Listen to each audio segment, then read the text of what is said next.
Last week, the New York Times published an article on GunTube, and T-Rex Arms kind of featured in the article. So when we sent that out on social media, most of our folks assumed that it was going to be a fairly hostile article, but it wasn't. It was extremely neutral, just describing something that's going on. Young people getting involved in the sport of shooting or being interested in self-defense and getting most of their information about firearms from YouTube. And then the New York Times went even further and put it on the very front page of one of their print editions. So right now we're going to have a conversation with the reporter.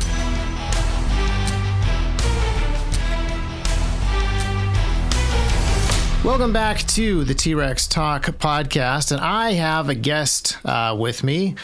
Thomas, if you could introduce yourself. You are a reporter for the New York Times, and you've been working on a story about GunTube for a while, and not only was it on the website a couple of days ago, but you made the front page today. So this is a much bigger story than it was even just like yesterday or the day before. But welcome to the show. Thank you for coming on.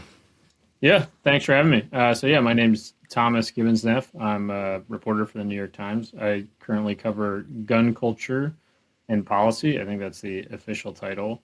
Before that, I was covering the war in Ukraine and then covering Afghanistan as the Kabul bureau chief.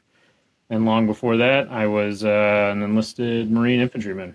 So GunTube on the front page, which is pretty cool. Yeah. Now, when I first posted, you sent me a copy of the article. I think right after it launched, like it was very new, it was very fresh, it had very few comments, and I started linking to it on my social media, and it was kind of interesting to see two distinct sides emerged. Like my followers were like, "Oh no, what is the New York Times saying about us now?" And then they went over there and they were like pleasantly surprised that the New York Times covered this story in the way that they did. I mean, that you did. And then as I was reading the comments from the New York Times readers, they were also kind of all over the place. There were definitely readers on the New York Times who were like, how dare these people do this thing on YouTube? Or why is the New York Times giving attention to this thing that's going on that I wish I didn't know was going on? There's lots of comments on all the sides of the aisle. So I'm wondering if people assume that this podcast interview is also going to be as acrimonious and adversarial and confrontational as they thought the article was going to be. The article was not adversarial or confrontational. It actually read like, to be honest, it read like how I remember news being in the past, which was like, here's the thing, here's some people, here's what they're doing. Like it felt like journalism, actually. I mean, yeah, I feel like in 2025, like getting that as a compliment goes a long way. And it's interesting whenever. So like I think when I first published an article when I was like an intern in 2014, it was a tough article about Gold Star widows, and it was about benefits and being remarried and. It came out and I did exactly what I did the other day. And I sent the main character the article and she read it and she liked it. And then a couple hours later, she had read the comments and had totally reversed her tack on liking the article. So now whenever anything publishes and I send it to someone who hasn't been in the newspaper before, I say like, please, try not to read the comments. And of course they're going to read the comments, but I sent it to the gang who's featured in the story, and Chris Charles, the guy from Georgia, he was like, "Man, that was good advice to not read the comments." But I read the comments, and I said, "Yeah, I'm sure it's like kind of like looking at like a different world, right? Like how you kind of relate in where you are and your hobbies and your friend group, and then you have all these people kind of commenting on your lifestyle to an extent, and that people that you would never talk to and never interact with." And he said, "Yeah, I mean, that's just about it." So I don't know. It's kind of the story of the article in a lot of ways, like not just the comments, not just the readers, but like the article in and of itself, I feel like is it's a great example of groups that don't talk to each other and in this case, may not realize that the other exists. I think the article kind of bridges the gap a little bit. And it's the best connection between some people who might not have been aware of the other's hobbies. Yeah, I mean, I've been trying to get situated on this beat for a while, but I mean, I wrote an essay that's that's what I'd like to do with this line of coverage, right? Is trying to, I think there's the New York Times subscribers and people who regularly read the New York Times, and then I think there's people who don't, and they might be divided along, firearms ownership and firearm, enthusiasts or hobbies like that. And, if there's any way to kind of, have both sides at least aware of one another and learning on some level. And I think that's the difficult thing is like, when you're writing about, guns in the US, I mean, there's just so much behind it. And, maybe, my endeavor is a little naive. Maybe it's impossible.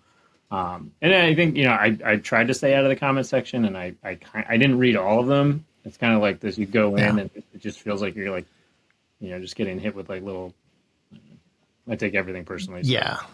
It's like, oh, come on. But, well, unfortunately for me, I have been, for better, for worse, reading internet comments for a while. And so I noticed that a lot of the comments were people who already had their mind made up.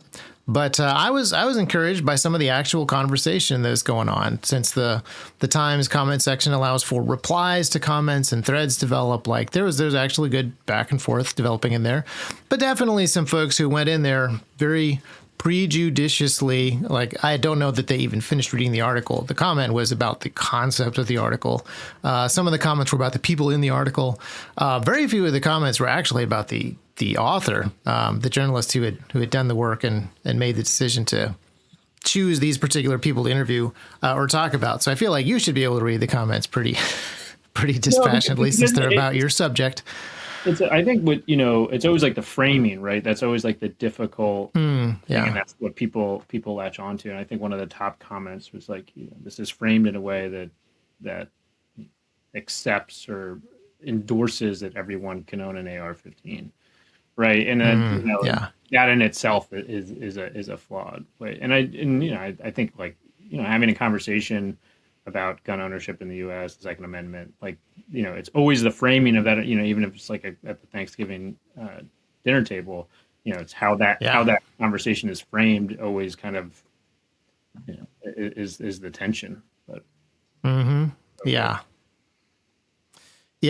Well, it'll be interesting to see, because there was a few days of internet readership and commenting, and now the front page.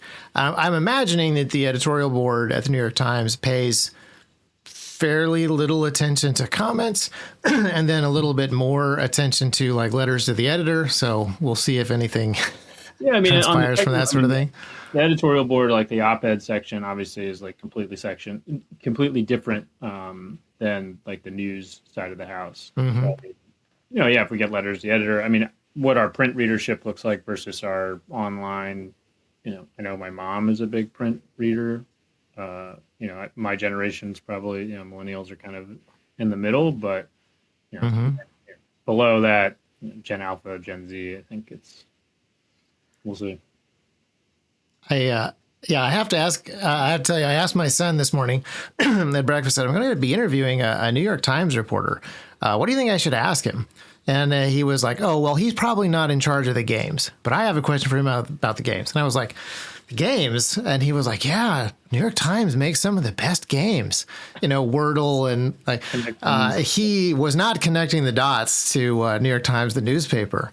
But New York Times, the well-known mobile app and casual game publisher. So, the different generations are very interesting. I remember the New York Times very distinctly as being one of, if not the most prestigious print newspaper. And as things began to shake up, years and years ago, I was like, well, obviously, the little newspapers are dead. And the Wall Street Journal, the New York Times, Washington Post, maybe Washington Times, these will be the survivors. They're the ones who are going to carry on with sheer momentum, and they're going to be fine.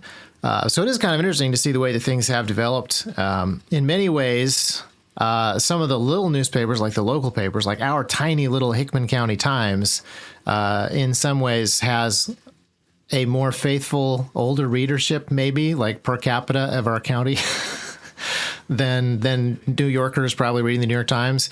But then online, you guys have a massive impact online as well. So it's kind of interesting to see how things have developed over time. And it's not like the internet has solidified at this point. We're still in early days of internet development. So who knows what things are going to be like for platforms, for publishers, for journalism in the future. It's going to be kind of interesting to see how that develops. Yeah, definitely. I mean, I think the decline of local news has been just a huge disservice. I mean, like to communities everywhere, just that on the ground, lower level reporting that the bigger newspapers, the New York Times, can't get. I mean, we can parachute into places. We have people on the West Coast, we have people in the middle of the country, of course, on the East Coast, but they can't be everywhere at once. And it's I don't know what the future is for journalism. I think that's like always the question. It's been the question for the last 20 years. So yeah, and I feel like one of the things that's missing is sort of a middle swath. Like Hickman County actually gets relatively decent coverage. The editor of our local paper, Bradley Martin, he goes to all the events. You see him taking pictures at when I was a firefighter, he would show up at fires, he would show up at car accidents, he would show up and document stuff. And then national news is, I would say, very well covered. We have so many television, so many internet, so many print journalists covering national news. But there's a middle swath. Like we have the Tennessean in here in Tennessee, and they work out of Nashville, but they don't cover a lot of Tennessee. They cover a lot of very specific Nashville type stuff. Like there's a lot of middle territory that is kind of falls by the wayside or falls through the cracks a little bit. That's one of the things that I kind of thought that the internet, like independent blogs, were going to pick that up. And independent blogs kind of got diluted or washed away by social media. And I'd much rather, get on social media, and I'd much rather see the really big, super hard-hitting stories coming out of Washington, D.C. right now than some of the stuff that's happening in Nashville. So the algorithm is giving me that stuff. So yeah, it's the middle that's kind of underserved, I feel like, or under noticed, underreported on at this point. Yeah, I mean, I think again it just kind of relates to like who has the money to kind of support the papers that can cover every kind of tier that needs accountability. Yeah. So how did you get into journalism? Spoiler alert, or perhaps not spoiler alert, full disclosure. We've talked before. We've talked on the phone a couple times. We talked before the story came out. We talked when you were working on the story. So I've already sort of asked this question, but for the listeners at home, you're a younger guy. You're young enough to not have fond, nostalgic memories of, block type and column inches of this and all the old newspaper lingo. How did you develop this as an interest? Yeah, I mean I guess there's a lot of ways into that question. I mean, I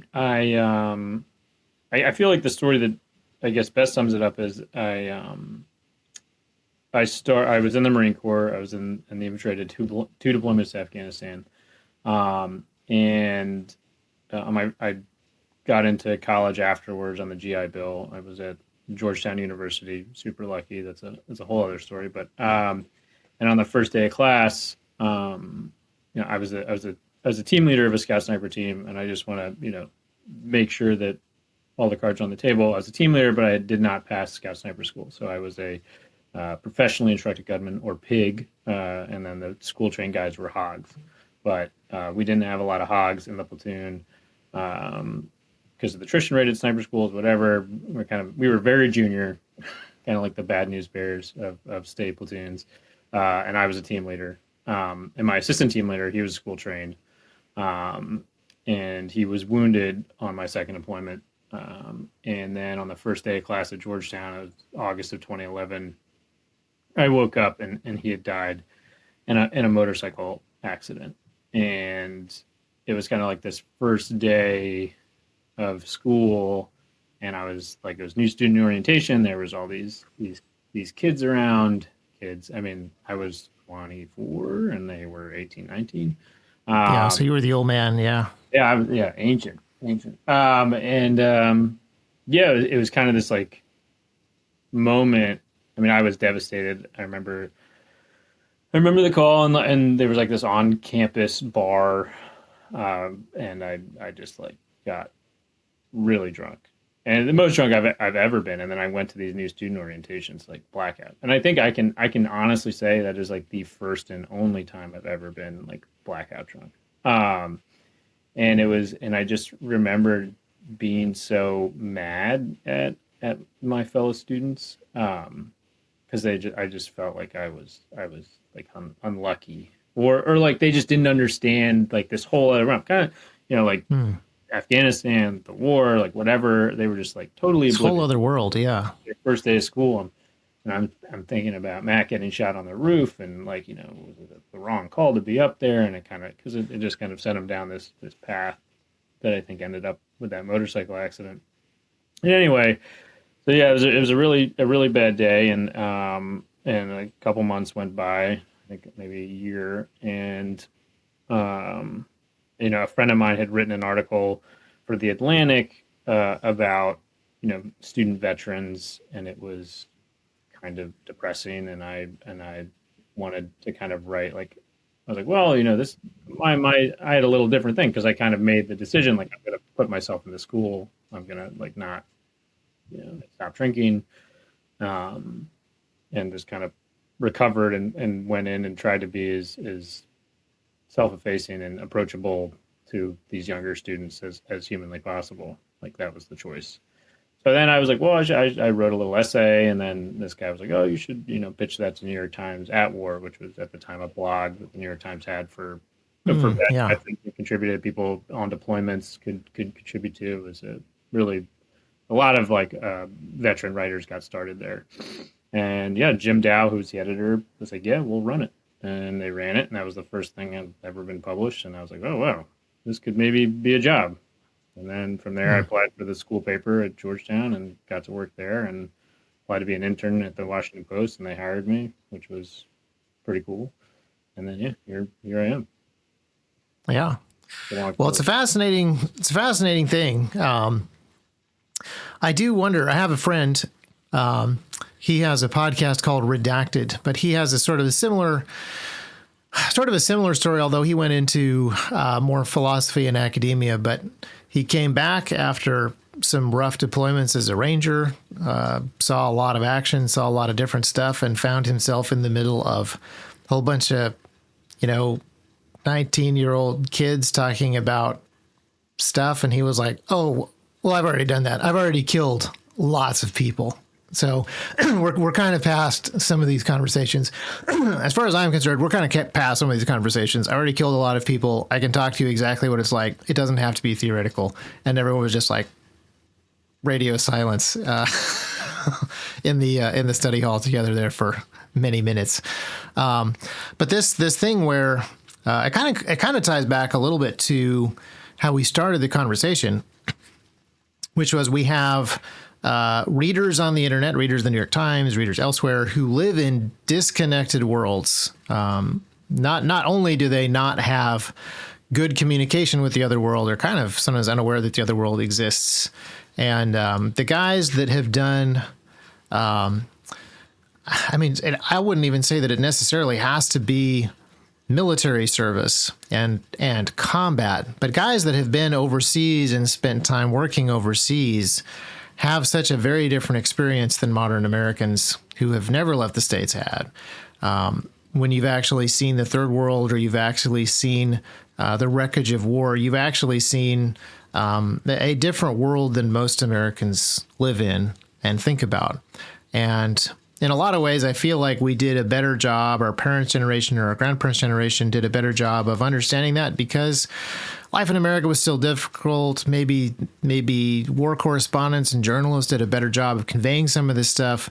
And then certainly our parents and grandparents, many of them, a larger percentage of them had experience in World War II, Korea, Vietnam. And the world felt less fragmented back then, I believe. Speaking again, only sort of secondhand hearing this stuff from my parents and grandparents, it felt like the world was less fragmented than it is now, where there are people who are utterly separated from the experiences or worldviews of the rest of the world, or even guys who live in the same neighborhood that they do, that have seen the other parts of the world. So I do feel like journalism, or at some level documenting some of this stuff, is really helpful and important to kind of heal some of those fractures. Whether it's people that don't know that GunTube exists and that AR-15s are in common use by other Americans who are not weird, or just kind of what the rest of the world looks like. What happens when a country starts to fall apart to the level that, you know, certain third world places do? What happens when military invasions begin and some of the parts of the world start to come apart around people's ears? These are things that most of us in the United States haven't really seen or experienced.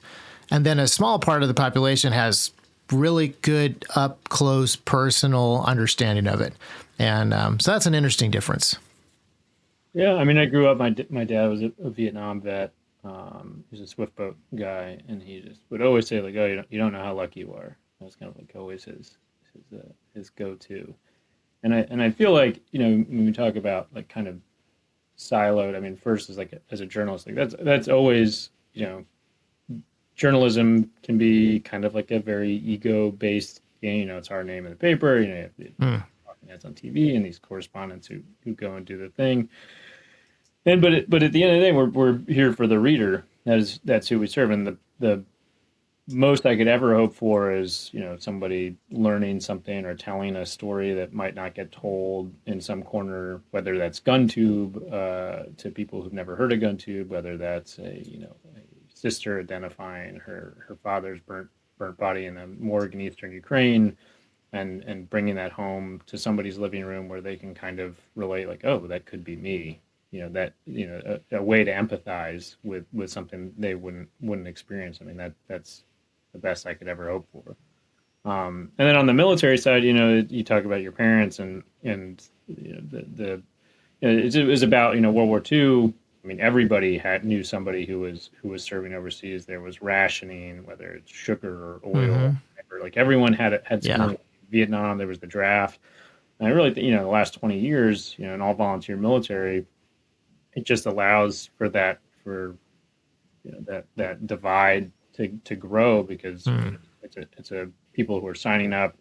Many people who join the military, it's a family business, right? Their fathers or their mothers, or yes, you know, have some skin in the game, or had done it, and you know, that was definitely the case with me. It was encouraged that I joined, and you know, me being a short white kid growing up in Connecticut, you know, it seemed like a good way to prove myself to myself. But yeah, I mean, it's tough, and in the media environment, you know, when I get into kind of conversations with people who are maybe anti-New York Times or anti-mainstream media, you know, it's the conversation always goes back to, like, you know, the internet is great. There's tons of information on it, but what we end up seeking out is kind of outlets or news channels or blogs or YouTube videos that kind of affirm our own beliefs instead of being challenged, because I think it's just kind of good to feel right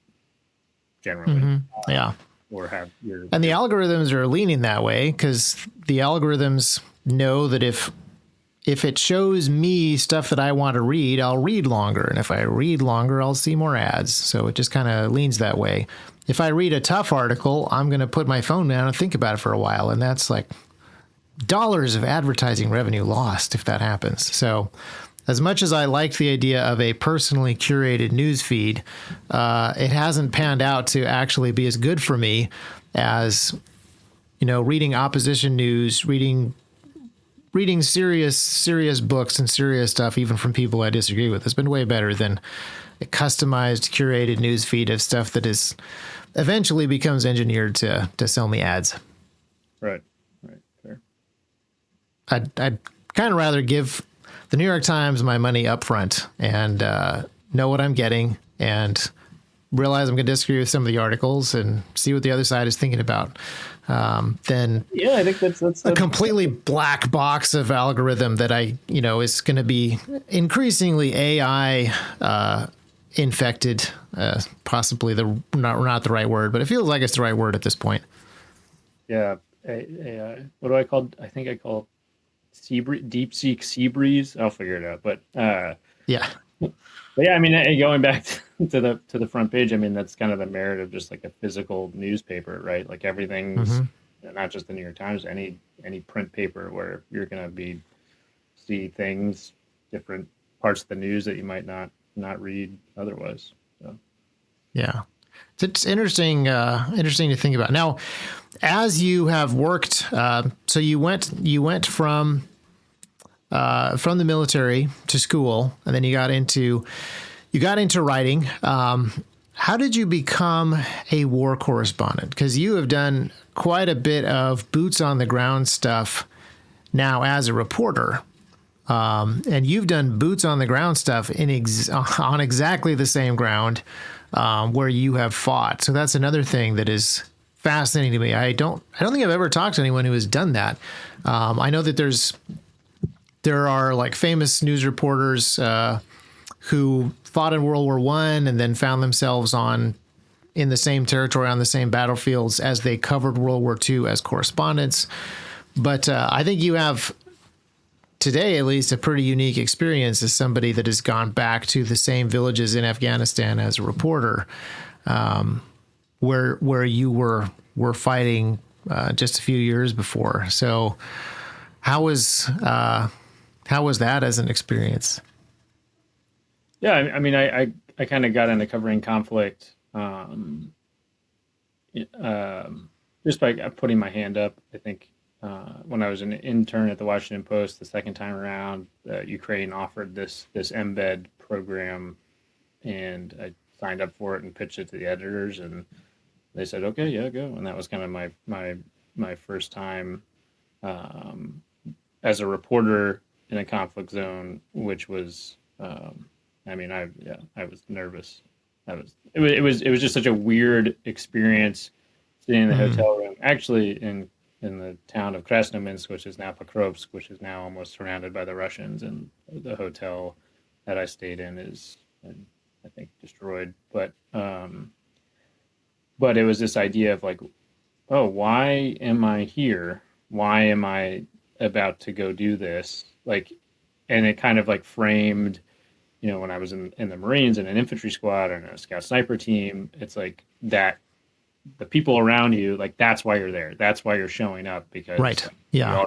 we all got to get home. And it's like, no, this is just me now putting myself in this situation, like where, and it was, the Eastern Front, it was Pisky. The town was, it was not quiet, as they would say. And, yeah, I was just like throwing up and nervous, hacking, and then I went there and felt like putting on an old pair of pants. But I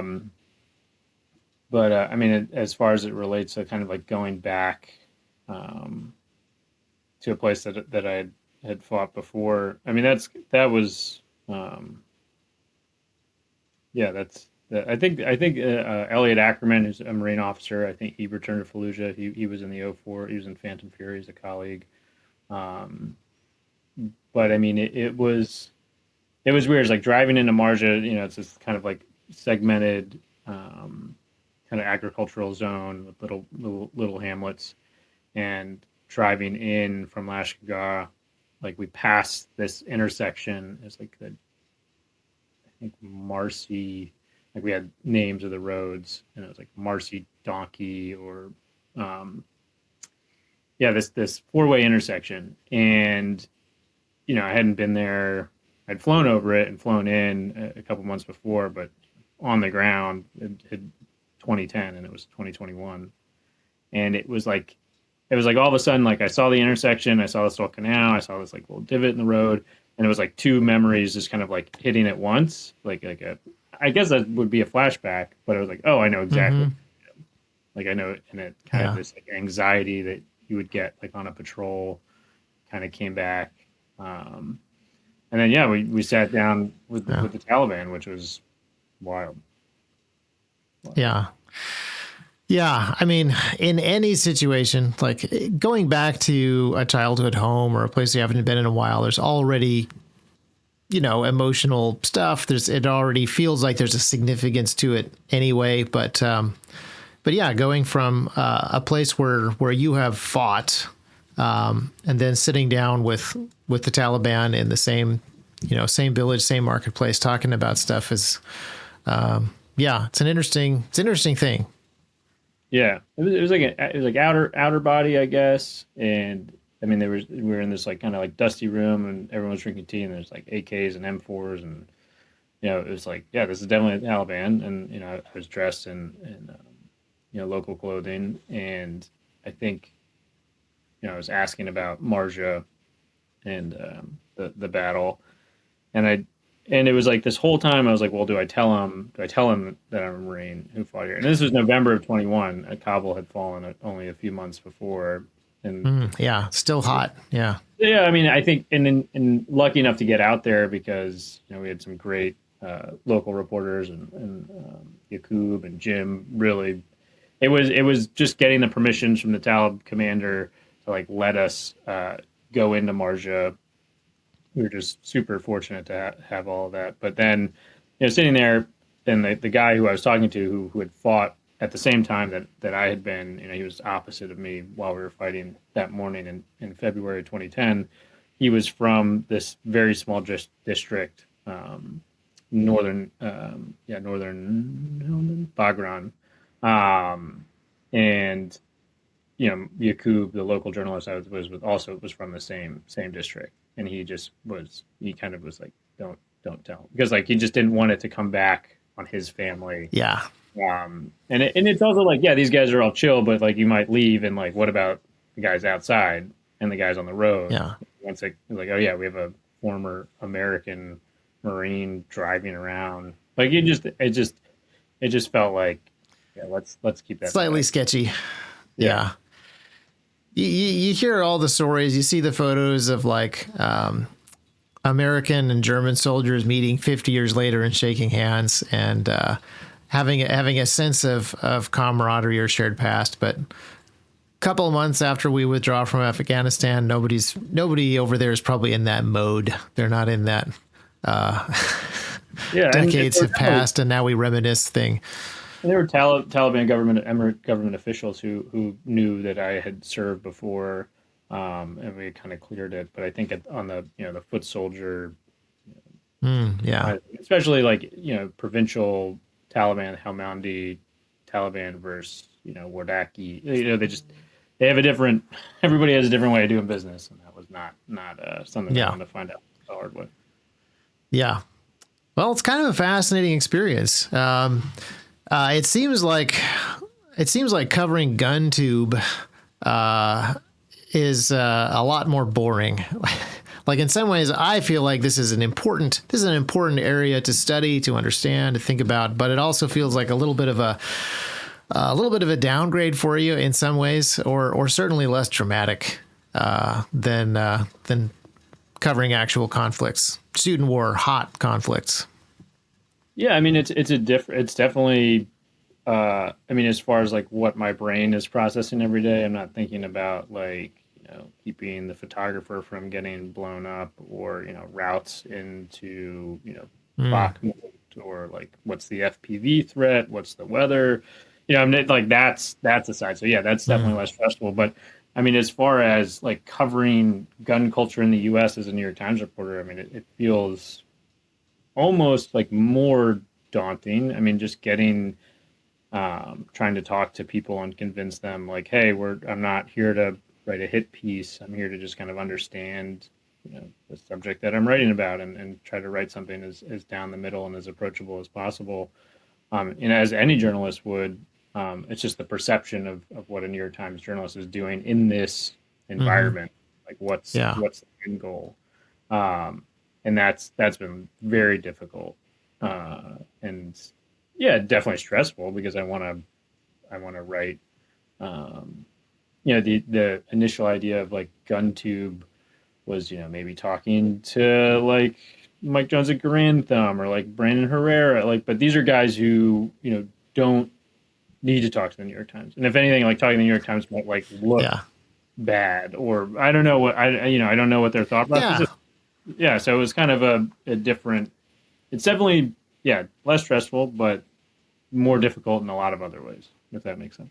Yeah.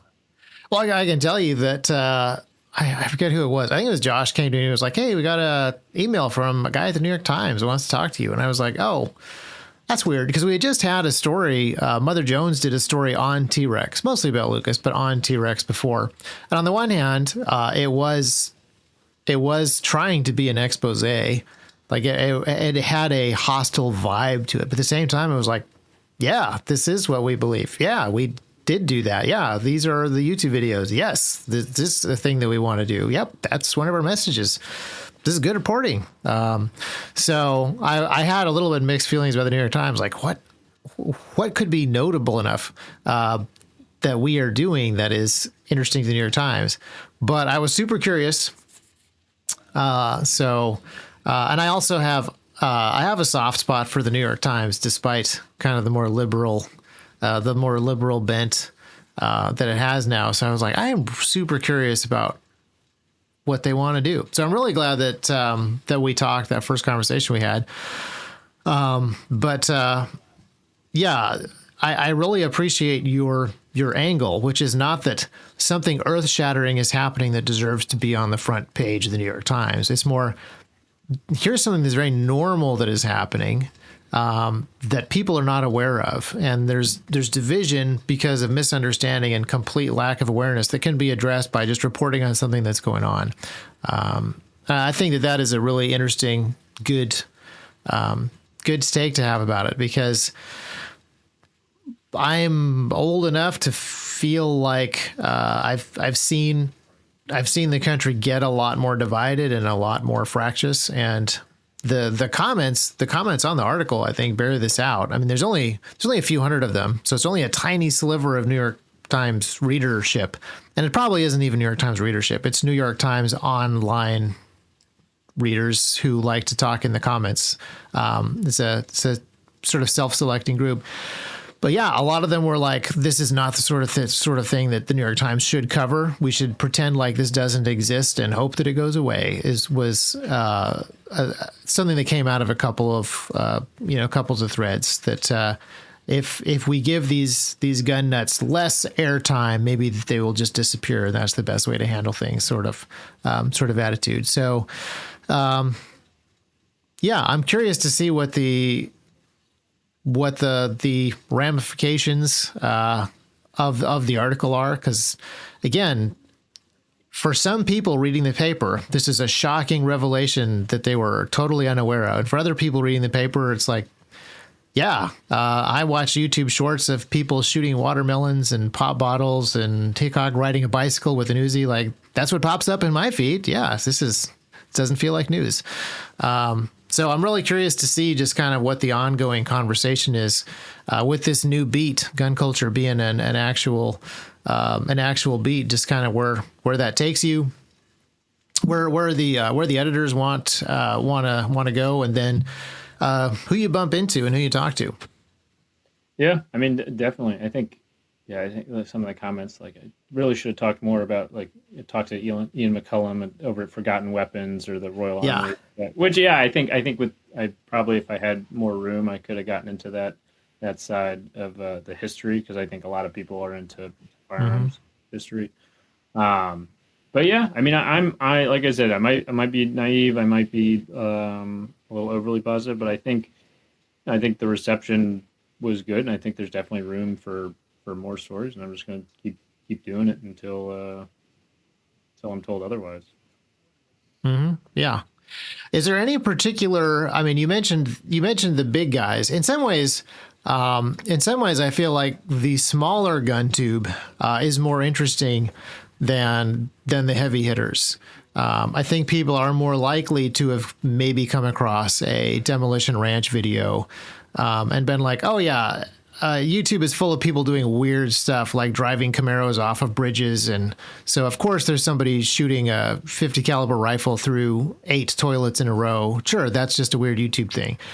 I think it is the smaller YouTubers that actually show the underlying gun culture a little better.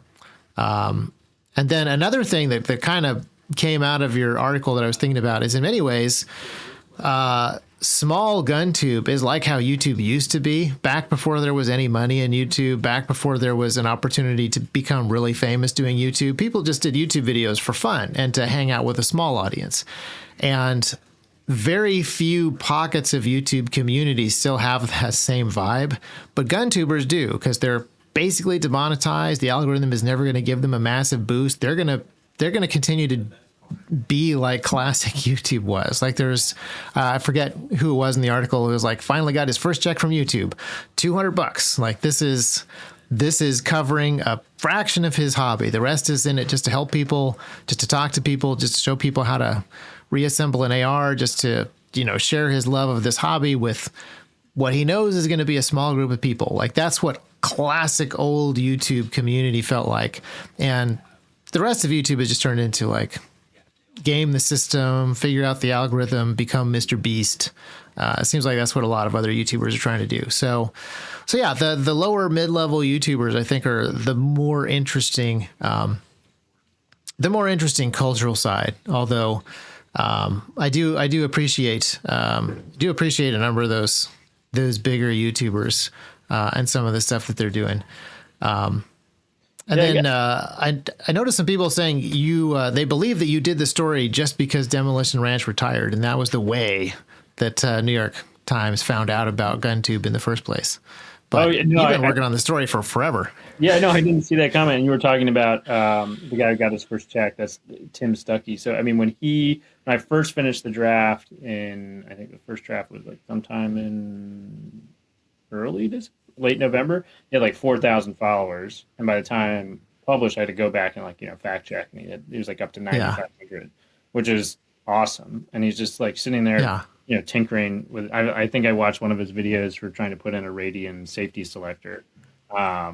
And yeah, so I mean like that, and he just loves, getting those comments and engaging with people in the community. And yeah, no, I saw the Demolition Ranch video like a couple days ago, and I was like, oh man, like should I need to put that in there? Like, but I mean, yeah, didn't have all the range. But I talk about the big guys because like when I started, I was coming off of Ukraine, and I was, I pitched the beat, and then I had gotten some GunTube, I think some Grand Thumb recommendations just based off like Ukraine stuff, and there were like some security advisors who watched his videos, and then it was kind of like, to me, my first encounter with GunTube was like, oh, there's like this dude, and he's like, he seems to be kind of popular, and like I had no idea I was like opening the door because I hadn't shot, I hadn't really had a shooting as a hobby for like a decade since I got out of the Marines, and then all of a sudden it was just like this like opening of just so much stuff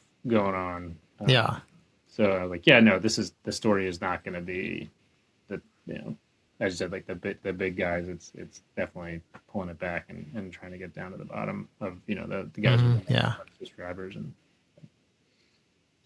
Yeah, kind of. It's interesting. I have. I mean, these are my people.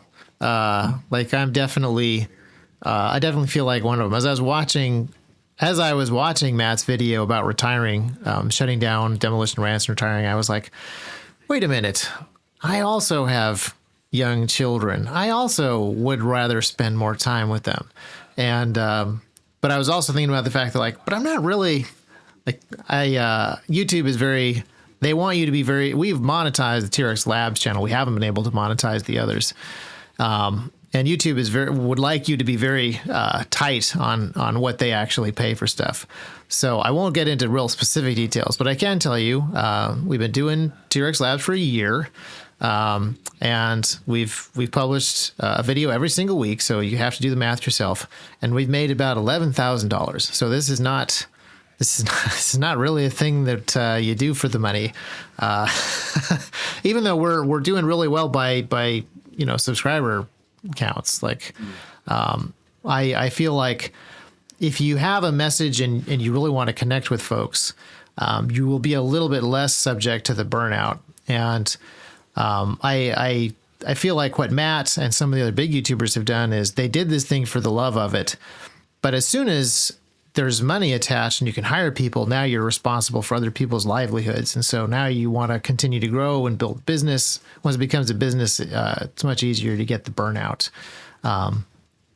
As you have been working as a journalist and a writer, do you still have interest in the war correspondence side of it, or is that something that you can get burnout? Because I know that in my small experience as a videographer and making documentaries overseas, it can be incredibly grueling to document other people's misfortunes, difficulties. When you show up for the worst day of somebody's life over and over and over again, either as a paramedic or a firefighter or a journalist, like that'll burn you out. Yeah, I mean, it's I guess the best way. So I was an EMT for a bit, and I take it you were a firefighter, and so like I think you kind of are like plugged into what that like range of emotions are like. You're down at the station, you're chilling, you're like maybe eating some chicken parms, watching a movie, and then like the tones go off, you respond, and like you're kind of your adrenaline's up. You're exposed definitely to, I'm sure in certain situations, pretty horrific traumas, whether it's a motor vehicle accident or a house fire. And then you come off, you drop someone off at the hospital, you turn to the station, and you kind of come down and you got to think about what just happened. Maybe there's like a critical incident stress debriefing. I don't think they do those anymore. But yeah, and kind of like, I guess, covering conflict or war reporting, it's like that feeling of you being on a call just kind of becomes like your everyday. You're not getting shot at or blown up or it's horrible all the time. But in Ukraine and Afghanistan, it's kind of you're just in this environment where there's always some level of threat. If you're in Kyiv, right, and it's pretty much a normal city until Iskanders come in, or and the chance of getting hit by one might be low, but there's still that's factored into your existence. So I think for me, I'm pretty good at talking about mental health, and I think I think after a while, especially going from Afghanistan to Ukraine, I think like my RPM was just kind of stuck in that position of like always being on a call, and like that just affects how you like how much time I could spend on the phone with my mom without feeling like I need to go do something else or it just trickles down into everything. So it's a something just you gotta watch out for, just like any job where you're really just pushing yourself or pouring yourself into it 24/7. Yeah. Is covering the cultural side, covering gun culture stateside, is that going to be easier, more interesting? Is it going to let you recharge a little bit, or will you just find a new way to run the RPMs back up? Yeah, I think that's again, it's talking a lot of talk, but actually pulling it off right is like taking that energy and splitting it up, whether it's like in getting into hobbies, like taking care of my dog, just like trying to find ways to. I think that's always there's always probably a pull to do something that'll get the RPMs up. But yeah, like even getting back into shooting, covering the beat, going to the local range, and with a buddy of mine, and like everyone was super cool. I'm like, oh man, like I remember I really used to like to do this, and then I kind of just, Yeah. Here I am shooting like 3 times a week at a indoor range again, and that's like I feel like a good way of bringing down the RPM. I mean, hobbies in general are Yeah. fantastic for that stuff. So. Yeah. Well, do you have, I mean, we probably can't talk too much about like what the editorial board wants to do, like what's going to happen over, it's already going to be kind of a crazy year, I think, for the New York Times. I was going to say kudos to making it on the front page, but especially this is not a slow news week that we have just had. So extra recognition probably should be given that you made it on the front page in a week when Elon Musk and Donald Trump and political appointees are doing crazy nut stuff. So that leads me to believe that this is an interesting opportunity that, the New York Times as a whole, the editorial board sees as an opportunity to talk about some other swaths of America and cover some of the deeper cultural stuff, not just be purely reactive to what's happening inside the Beltway. And I think that's really neat. I think that's really encouraging. So, is there anything in particular, any story that you kind of want to continue? Is there a particular thread that you want to pull next that you're working on or would like to work on? I'm sure you don't want to talk about stuff that you're actively working on too much. No. I mean, I feel like, I think, I'm actually trying to think because it's like, I want to talk about stuff, but then I'm like, well, is another outlet going to write about it? I don't think so. But, yeah. But like, are you going to listen to T-Rex talk and then scoop me? And I don't even know, like, I don't think I can be scooped per se because I'm not really writing scoopy stuff. But no, I mean, you're going out, you're finding people who shooting is a new hobby for them. Yeah. You go out, you hang out with them, you shoot with them, you figure out what they're doing, you keep up with them for weeks. Like, this is real journalism. This is the hard stuff. You can't scoop that. You got to actually go out and burn the shoe leather. Yeah, I mean, there are definitely a lot of guys doing that too, and guys and women. Not guys, like everybody, but yeah, no, I mean, I think going forward, I mean, it's kind of like, I look at like any beat, like slicing the pie, right? And I think like GunTube is part of it, and like gun culture in the U.S. I think like kind of probably a little more outside of like what I like to focus on when I shoot, right? I mean, as far as like hunting and skeet shooting and that level of just like either declining popularity or populations that are interested in it. That I think that's definitely on the to-do list. Yeah, no, I am getting skittish about, because there are things I am working on that I'd like to like have a conversation about, but probably not something I need. Yeah. The Wall Street Journal comment. I would just feel like a dingus if that happened. Yeah. Well, there's, I mean, you've cracked, according to some of the comments, like people had no idea that this GunTube thing existed. But like any online community, like any actual community, there are tons of threads. So I was just at SHOT Show, and there are 54,000 people that come to SHOT Show. So there's industry stuff, and it's a combination of all. It is very high firearm specific. Technically, it's the shooting, hunting, outdoor trade show, but it is very firearm specific. So even the giant booths for camo companies like Realtree have a lot of guns in their booth, kind of because that's just more the flavor of SHOT Show now. But yeah, just inside of SHOT Show, there are some fascinating folks. Like there are 2 and 3 gun competition shooters from Poland and Finland that came up and were talking to us about competitions that they're running, and and arguing over whether or not Poland is in fact the Texas of Europe, or whether it is the Czech Republic, this kind of thing. So there's the international community, there's the hunting crowd, there are the people who are very specific about historical stuff. There are the cloners who are rebuilding the exact AR-15 that you carried 10 years ago. There's all kinds of fascinating different little subgroups that you could pull out But the nice thing is that it's a small enough community that the subgroups kind of know each other. Like everybody knows Ian McCollum at SHOT Show.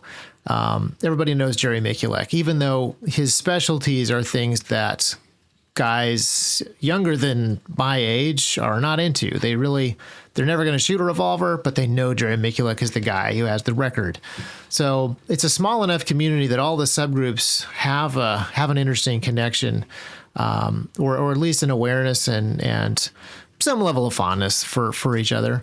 And you I think you covered that a little bit in your story, or at least you cracked the lid on that. You mentioned a number of folks, and then you covered a broad swath of a whole bunch of folks.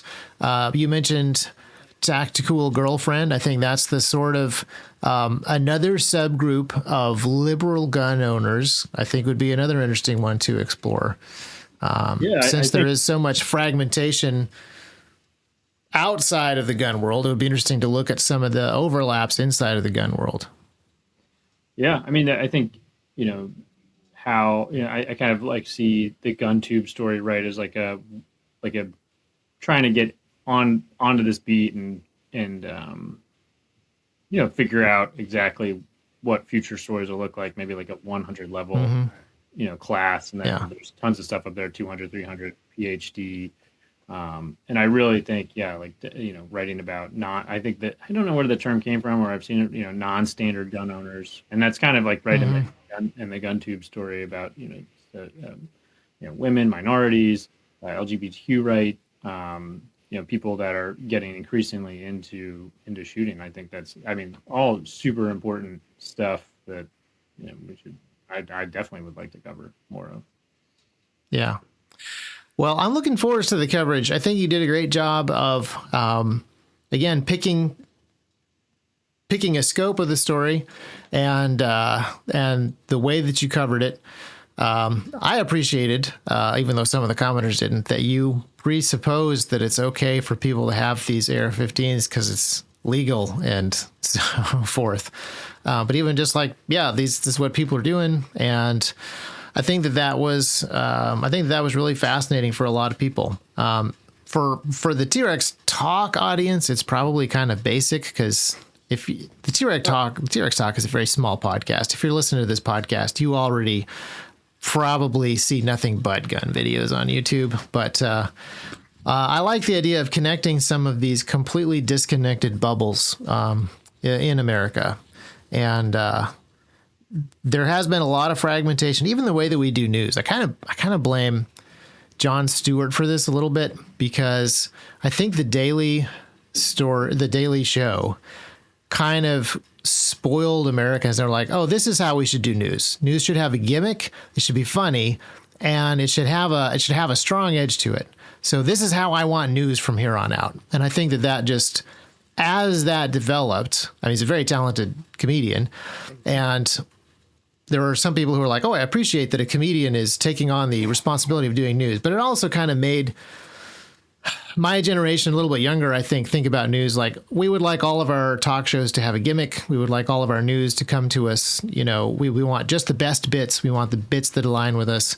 I feel like the Daily Show is kind of, the wave might have already been moving in that direction, but it's a good indicator of that. So even though the New York Times has a very specific, obvious political stance or flavor, the fact that it is still doing largely gimmick-free reporting and journalism, I think is great. And if you can continue to connect the dots there, I think that'll be good.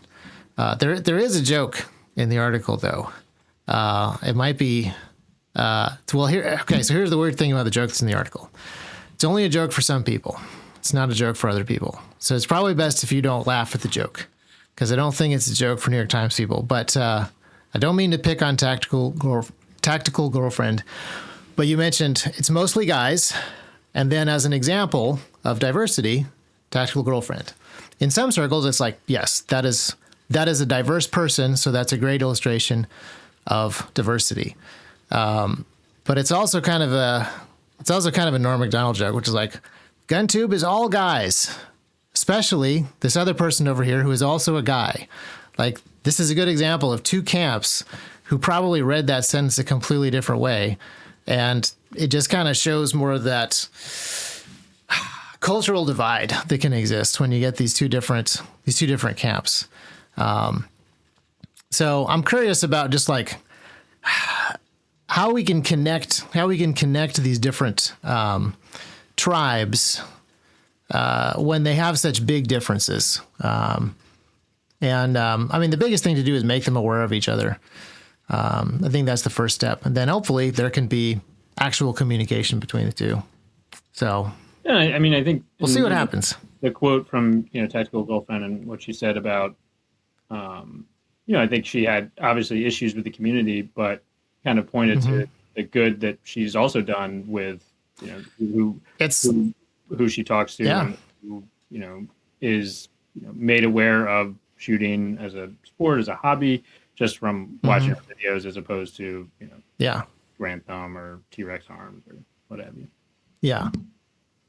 Yeah. It's kind of interesting. That was one of the few, parts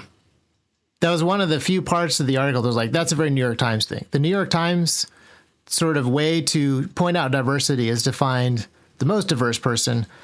A different outlet would just say, it's not just guys, there's also Lena Mikulek. Like there also would have been like a list of female shooters or, maybe competition winners. I don't know. There are still different voices. Like every paper has a voice. Every paper has a style editor that has got the stamp, got the fingerprint there. And that one just kind of stood out to me as like, oh yeah, like we've talked on the phone, we've read the story. I appreciated the comments for sure, but that was just it's a little bit like, oh yeah, I am reading a Times article. Like this is you're speaking to, you are writing an article that's going to be understood by your readers, by the Times readers.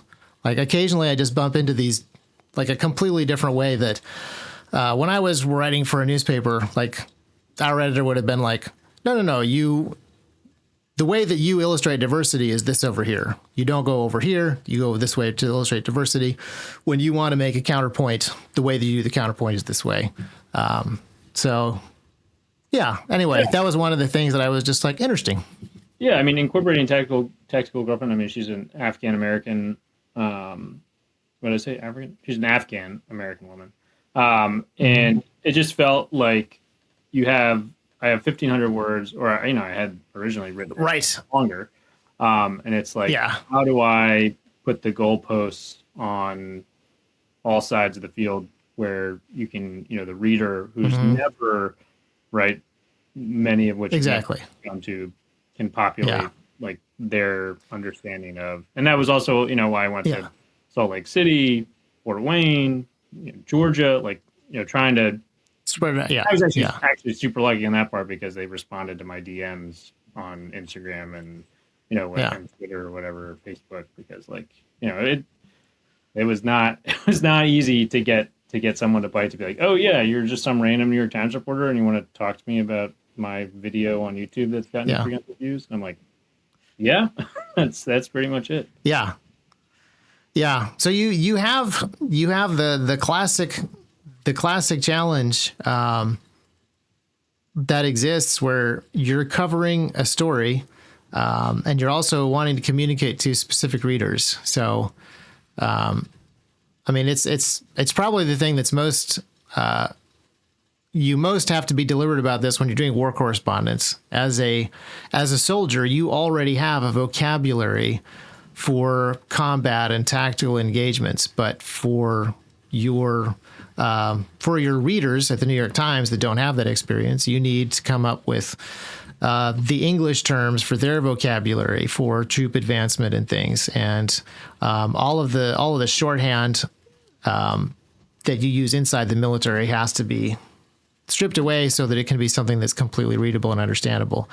So yeah, you have to do more than just go out and find GunTubers, but they have to do a little bit of translation in there too.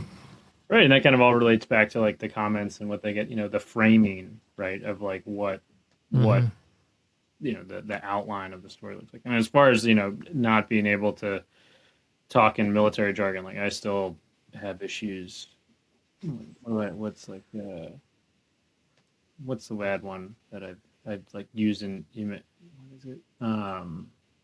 Not circle back, but like reattack or something. I don't know. I mean it's just like stuff that's like programmed up in there that just like comes out. Mm-hmm. Oh man, that's not.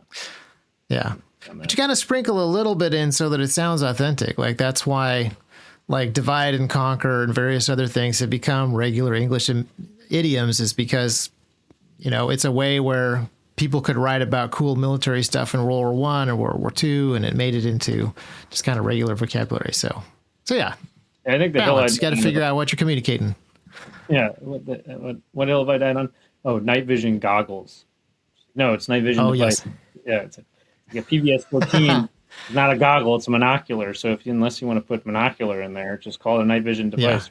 Where yes, it's an error. Stuff like that. Yeah. Well, it's a fascinating. Yeah, it's a fascinating thing that you've got a foot in each world, from the military and now the journalism side. But I'm super excited to see, as you continue to explore other cultures and expose other people to them who otherwise wouldn't have seen them, what the upshot is going to be, like what the response is going to be. And I do deeply appreciate the New York Times wanting to cover this right now, because there's a lot of turmoil. It's very easy, like I said before, to just be focused on stuff that's happening inside specific government departments.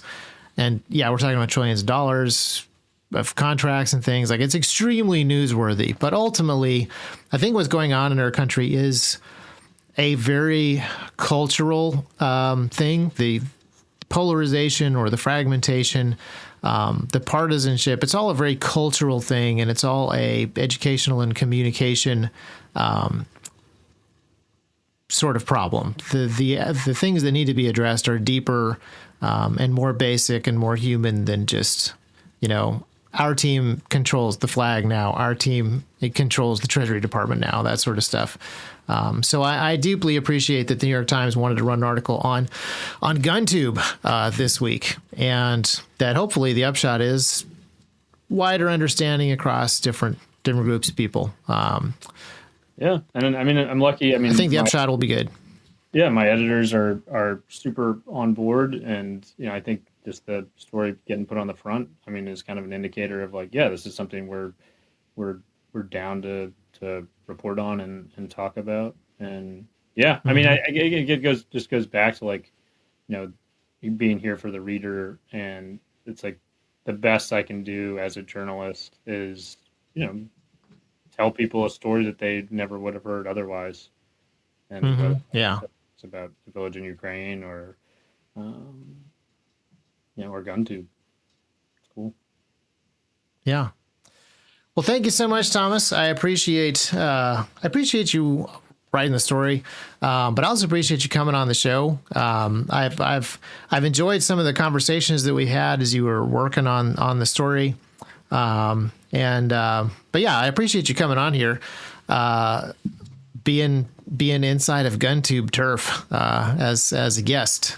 I think it takes.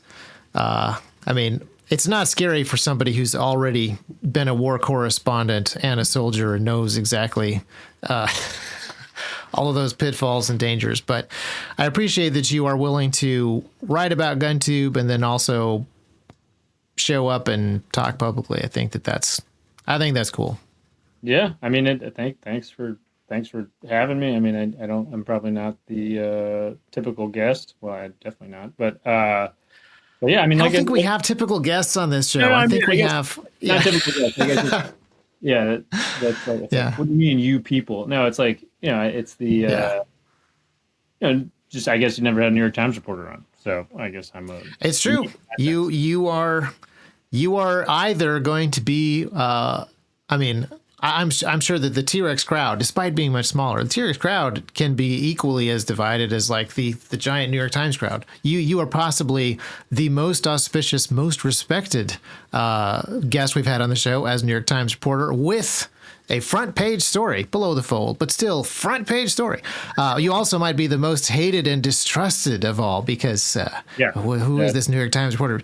So yeah, we get not only is there no typical T-Rex Talk guest, I'm sure there's no typical T-Rex Talk listener either, but hopefully, I've enjoyed our conversation. Hope other people have too. And I'm hoping that everybody is interested in the project that you're doing, the new beat that you have, and seeing where things go from here. Yeah, same. Definitely. Thanks for having me.